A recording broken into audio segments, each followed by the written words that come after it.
A Canadian is among the 7 people killed when an Amtrak passenger train derailed in Philadelphia last night. The victim has now been identified as 55-year-old Abid Gilani, a senior vice president at Wells Fargo in New York. His LinkedIn profile says he once worked here in Toronto for Scotiabank. As CNN's Jason Carroll tells us, speed appears to be the primary factor in this deadly derailment.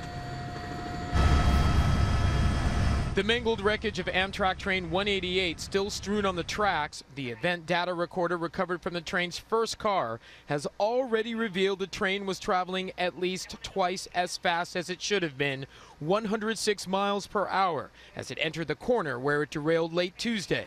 Just moments before the derailment, the train was placed into engineer-induced braking, and this means that the engineer applied a full emergency brake application.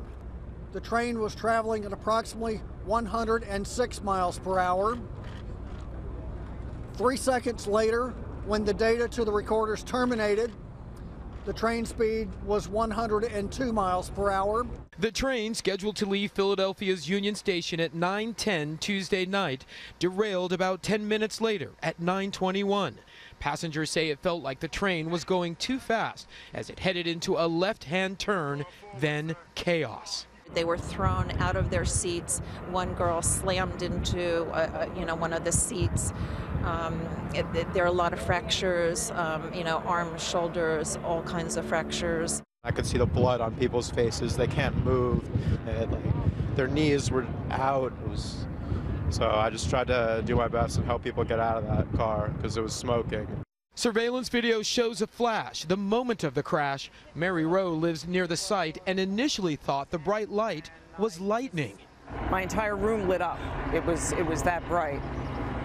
Took the dog and myself and got out of the house. Many questions about the train's speed as it headed into that curve, an area called the Frankfurt Junction. Locals call the Frankfurt Junction a notorious curve out here on the rails. The speed limit in this area, just 50 miles per hour. At least 7 people killed in the crash, including U.S. Naval Academy midshipman Justin Zemser and Jim Gaines, an Associated Press video software architect. He was 48. Hospitals treated more than 200 people, many of them hurt when other people or objects fell on top of them.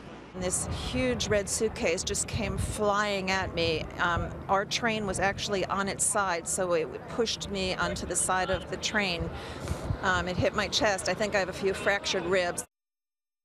And investigators are still considering other factors, including signals and the condition of the track. Even if speed does turn out to be the culprit, the derailment could have still been caused by a brake failure.